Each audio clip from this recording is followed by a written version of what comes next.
Olá, sejam bem-vindos a mais uma análise de conteúdo aqui do canal. Eu me chamo Yuri Leite, sou consultor de investimentos e no vídeo de hoje eu quero responder as seguintes 6 perguntas. A primeira delas é: qual a melhor carteira para um investidor iniciante? A segunda: um fundo imobiliário de papel deve ser considerado como fundo de renda fixa ou como fundo de renda variável? A terceira pergunta: qual o real custo de você aí estar comprando um carro? A quarta pergunta: tem alguma diferença entre você investir só ou você investir como um casal? A quinta pergunta: entenda o real custo dos seus investimentos. E a sexta pergunta: quanto você aí perde ao escolher os ETFs errados? Peço só que antes da gente adentrar aqui no vídeo, que você já deixe o seu like aqui embaixo no canal e vamos para as postagens. E para responder então a primeira pergunta sobre a questão da carteira do iniciante, a melhor carteira para o iniciante, eu vou começar então trazendo essa fala aqui de uma conversa de um podcast da Etonilda lá no canal do Irmão Dias Podcast. Inclusive o link vai estar aqui embaixo na descrição para quem quiser assistir lá inteiro. E eu vou trazer então aqui a pergunta dele, a resposta dela e já volta para eu responder aqui para vocês. Nilda, impagável. Agora falando naquelas pessoas que estão ajustadas, que podem começar a investir, então, Nilda, como montar uma carteira de investimento para iniciantes, na sua opinião? Na minha opinião, o investidor iniciante, ele precisa investir nas 4 classes de ativo, né? Tem gente que defende só fundos imobiliários, só ações. Eu sou do time que gosto de uma carteira diversificada, até porque você está iniciando e não sabe se vai gostar mais de fundos imobiliários, de ações. Então, 25% em cada classe de ativo, eu acho que está excelente de início. Agora, depois que esse iniciante ele passa de 2 anos investindo, ele sente a necessidade de investir um pouco mais em ações. Não, eu gostei mais de ações. Eu consigo analisar melhor as ações, entender melhor os negócios, né, ações ao invés de fundos imobiliários. Coloca uma porcentagem maior em ações, você pode remodelar, né, sua carteira. Mas no início, tenta colocar 25% em cada classe de ativo e seguir a estratégia, tá? Na hora que baixar, fundos imobiliários está 20%. Então, investe em fundos imobiliários para equilibrar a porcentagem. Eu acho que eu segui. Ainda tento seguir, mas eu já mudei um pouquinho, eu não invisto mais 25. Quero saber como Vamos saber, quando fala assim, a gente já quer saber o que está acontecendo. Mas no início, eu segui isso aqui e eu continuo defendendo para quem está iniciando. Então vamos lá. O que é que eu tenho para comentar a respeito disso? Obviamente que isso aqui é uma questão de opinião, tá, gente? Então não existe o certo, eu vou dar a minha opinião assim como ela deu a dela. Ela segue uma estratégia muito parecida com a do Thiago Nigro, que fala de 25% em 4 classes de ativo: renda fixa, no real estate, nas ações e ações internacionais. Tem essa distribuição de 25 cada um. E por que eu julgo essa distribuição errada para quem está começando? Primeiro, quem está começando ainda não sabe a questão de perfil de risco. E, portanto, se você começa a colocar 25% em real estate, na parte de fundos imobiliários e REITs, 25% em ações e 25% em ações internacionais, são 75% da sua carteira distribuídas para coisas voláteis, que pode não fazer sentido para a sua carteira. E, portanto, na minha humilde opinião, você não deveria fazer isso. O que é que eu julgo como mais correto para o investidor iniciante? Começa montando a sua questão de renda fixa. Então, no começo, você vai colocar só em renda fixa. Não vai ter grandes movimentos, nem para cima, nem para baixo, mas você vai estar ali focando em aumentar seu patrimônio. Chegou no patrimônio ok, vamos dizer assim, uns 10, 20, 30 mil reais investido, aí você começa a botar mais no pedacinho em outra coisa. Fundos imobiliários normalmente é o primeiro passo para quem está começando aí, que está aumentando a questão de volatilidade. Colocou 5% do seu patrimônio em fundo imobiliário, teve as variações ali, você ficou ok, aumenta para 10, aumenta para 15, aumenta para 20, vai aumentando gradativamente. Depois que você se acostumou com a volatilidade dos fundos imobiliários, aí você passa para ações. E aí, seleciona as ações, coloca as ações na sua carteira de novo. 5, 10, 15, 20. Vai subindo gradativamente até você estar confortável. Montou um patrimônio ok aqui no Brasil, aí você passa para investir lá fora, se você estiver no Brasil. Para as pessoas que me acompanham aqui, que já estão morando fora, aí você não tem a parte do Brasil. Você coloca em renda fixa, já vai para as ações internacionais, porque você já está lá fora. Então, assim, no começo não faz sentido você ficar 25% em cada um, porque você não sabe questão do seu perfil de risco, se vai aguentar a volatilidade. Pode ter uma grande queda, você perder boa parte do dinheiro que estava ali investido, você ficar desesperado, achando, a bolsa é cassino. Isso não é o objetivo. O objetivo é você ir crescendo gradativamente, escadinha por escadinha. Então, começa aí montando sua renda fixa, depois você parte para fundos imobiliários, depois você parte para as ações internacionais. e vai na escadinha. Não coloca os pés pelas mãos, beleza? Vamos para a segunda parte aqui do vídeo, onde ela fala sobre a questão de fundo de renda dos fundos imobiliários de papel, sendo fundo de renda fixa ou renda variável. Ganhar um rendimento um pouco maior. É legal. Eu acho que é importante, CRIs, né? São certificados de recebíveis imobiliários. Eles estão muito atrelados, né, Tonida? Como a Tonida falou, a renda fixa. Então, a gente vai conseguir também, de certa forma, claro que a gente, ao investir em fundo imobiliário de papel, é renda variável, mas, por um lado, a gente está atrelado à renda fixa, porque os CRIs estão atrelados ou a CDI, ou a IPCA, e, de certa forma, a gente está investindo em renda fixa, né, Carol? Sim. E é legal que os fundos imobiliários ainda têm a isenção da cobrança de imposto de renda, né? Então, o que acontece? A gente vai estar recebendo aluguéis mensais, isentos da cobrança de imposto de renda, e ainda, se a gente olhar a taxa de juros Brasil, né, Tonilda, a gente ainda está ali em 11,25% hoje, né? Então é uma taxa alta, né, considerando aí o cenário mundial. E eu acredito que venha para 9%, mas mesmo assim, os fundos imobiliários de papel ainda vão continuar pagando bem, e acima um pouco aí dos fundos de tijolo, né? O que eu acredito. Então, nesse ponto aqui, ele está discorrendo sobre a questão dos investimentos em fundos imobiliários de papel.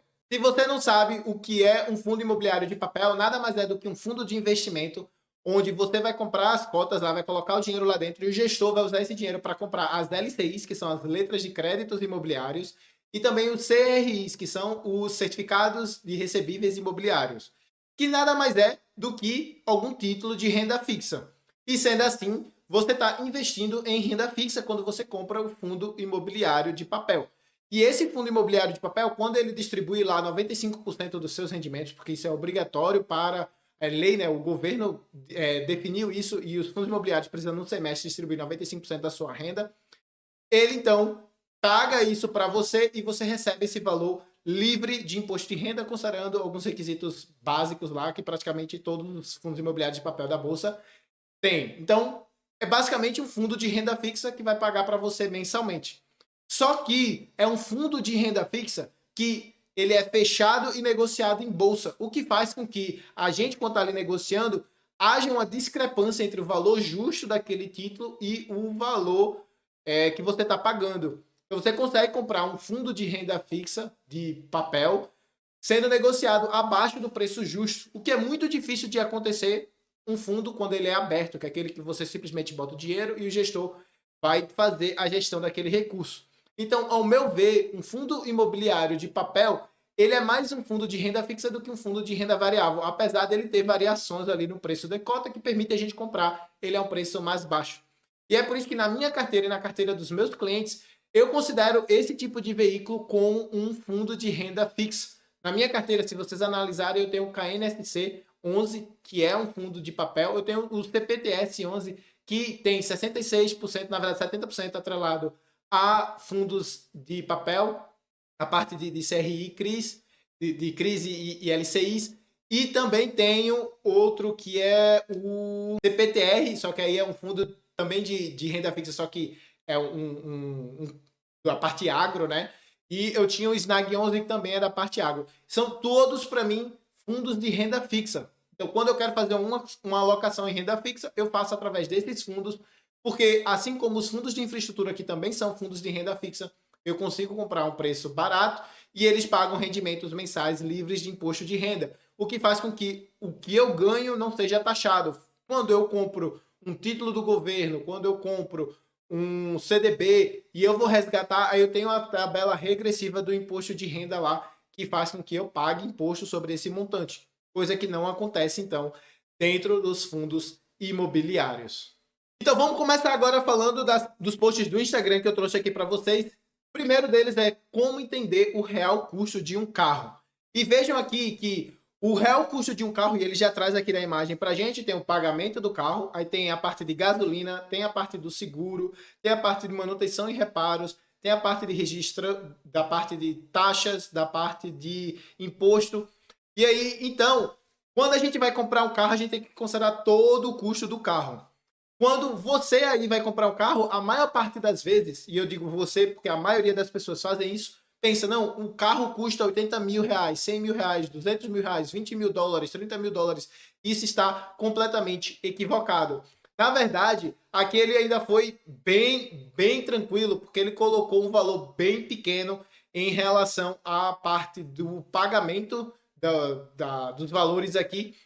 Talvez lá nos Estados Unidos, que esse post é lá dos Estados Unidos, esses valores aqui sejam até próximos do correto, mas se você for, por exemplo, para o Brasil, o pagamento do carro, ele na verdade é metade do valor do resto. Então, quando você coloca 80 mil reais num carro, você não está comprando ele por 80 mil, você está comprando ele por 160 mil ou 200 mil. Esse valor é muito mais caro do que simplesmente o valor de preço de compra que você está vendo ali de tela, que é o que você vai pagar e financiar aquele de carro. Então, quando você for comprar um carro aí, fique muito atento com relação a todos esses custos, porque pode fazer sentido para você comprar um carro ou pode ser um problema financeiro que você está arrumando, de você ter todos esses outros custos que você não estava considerando lá no seu planejamento e você acabar pagando muito caro por conta disso. O próximo post que eu quero analisar aqui com vocês é o poder de poupar em casal. E aí, a ideia do post é, veja como sozinho você só consegue 550 mil em 30 anos se você investir 300 reais por mês, a uma rentabilidade que ele coloca aqui de 0,75 ao mês. E como casal você consegue o dobro disso. É maravilhoso você investir como casal, correto? Errado. Não faz diferença nenhuma se você investir como solteiro ou como se fosse como casado. A diferença é que você vai ter o dobro do custo e o dobro do dinheiro. Ou seja, dá na mesma coisa. Pensa assim comigo. Você está investindo sozinho aqui esses 300 reais, você acumulou esses 549 mil reais aqui. Beleza, você tem 550 mil reais aproximadamente para gastar com você mesmo.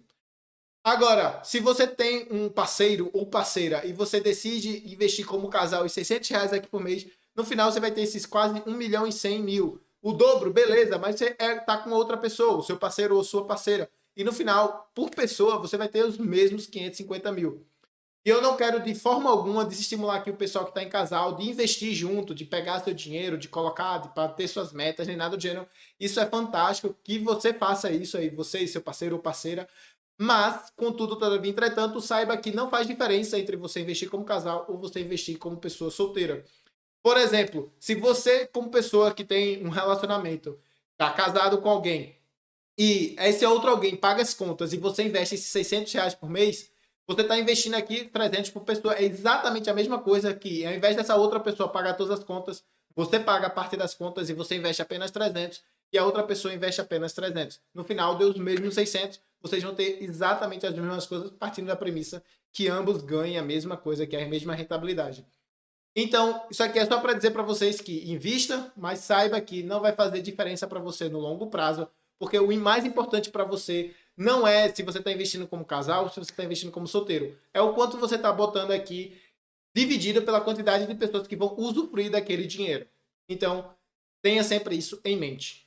Nesse daqui, ele está trazendo para vocês, então, o quanto que você está pagando para ter R$1, no caso aqui, $1 de lucro. E por que isso? Porque quando a gente vai comprar um investimento, a gente está fazendo a parte ali da empresa. A gente está comprando ações da empresa para poder ser sócio dessa empresa.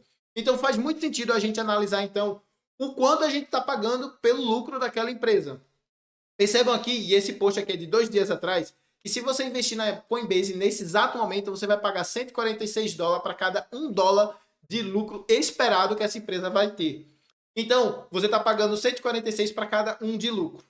Na Palantir, outra empresa, você está pagando 72, na Tesla 54, na Alibaba ele traz 8. Isso aqui é tudo baseado no Forward PE, que é o preço sobre lucro futuro esperado, né? Então você espera que, baseado nas estimativas que você colocou ali padrão, você vai ter uma lucratividade X que vai fazer com que, pelo preço que você está pagando hoje, represente esses valores aqui que ele colocou. Isso não está errado, está correto, tá, gente? Eu não fiz as contas, porque ele não colocou as estimativas que ele usou aqui, mas é só para mostrar para vocês que vocês também têm que acompanhar, entender e saber o preço que você vai estar pagando de fato sobre os investimentos que você decidir fazer, que você decidir colocar na sua carteira. O mais importante para o investidor é entender a relação do quanto você está comprando e também a qualidade do que você está comprando. São duas coisas que são extremamente fundamentais de você acompanhar. E o preço, a qualidade, ela é estável, não depende de você. Você analisa, vê se tem ou não tem qualidade, mas o preço que você está pagando só depende de você. Então fique atento com relação a isso. Mas não menos importante, eu quero trazer essa comparação aqui para vocês, onde mostra que a diferença entre você comprar exatamente o mesmo portfólio, mas em ETFs diferentes. Veja aqui que ele está colocando uma alocação de $500 por mês em 60% em um ETF de ações americanas, 30% em ações internacionais e 10% em renda fixa em 3 diferentes empresas de ETF. A Vanguard, a Fidelity e a Charles Schwab. Todas elas são grandes, todas elas são muito boas. E ele colocou esses 9 ETFs aqui, 3 de cada uma dessas empresas, para poder fazer essa comparação. E perceba que no final de 5 anos, se você investir pela Vanguard, você vai estar em último colocado com apenas $40.710. Enquanto se você tiver na Charles Schwab, é a segunda pior, com $41.283. E a Fidelity com $41.488. Mas se está alocado no mesmo portfólio, e a única coisa, a mesma alocação, mas a única coisa diferente são as empresas, por que dá essa diferença? Se vocês analisarem os ETFs esses 3 ETFs aqui, comparando com esses 3, a média de imposto, de taxa que você vai estar pagando na Vanguard, provavelmente é maior do que da Charles, que provavelmente é maior do que da Fidelity. Então, no caso dessas 3 empresas aqui, você vai estar pagando mais barato na Fidelity e, portanto, faz mais sentido você comprar esses ETFs da Fidelity aqui para essa alocação aqui, padrão que ele estabeleceu. Não quer dizer que é a melhor alocação nem nada do gênero, é só um exemplo aqui para mostrar para vocês que as taxas que você vai pagar para comprar os ETFs são extremamente importantes. Você tem que analisar as taxas que você vai estar pagando pelo veículo que você vai estar comprando. Porque senão você pode estar pagando muito caro ou muito mais caro do que você poderia se você simplesmente alocasse em outro local. Nesse caso aqui, por exemplo, é uma diferença de 290 mais 488, que dá 778 dólares. São 778, na verdade, 778 dólares que você vai estar pagando de custo só por ter colocado em um ETF um pouco mais caro. Isso em 5 anos. Se você colocar isso em 10, 20, 30 anos, esse valor vai ser muito maior.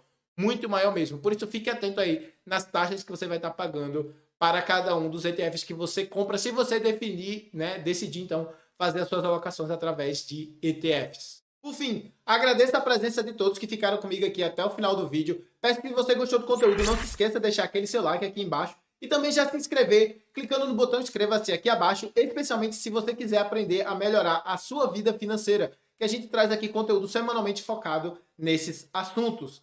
Lembro que temos links para diversos vídeos aqui embaixo na descrição que vão te interessar, ou você também pode assistir esse que vai estar aí na tela que foi selecionado especialmente para você. Vou ficando por aqui, um forte abraço e te aguardo no próximo vídeo.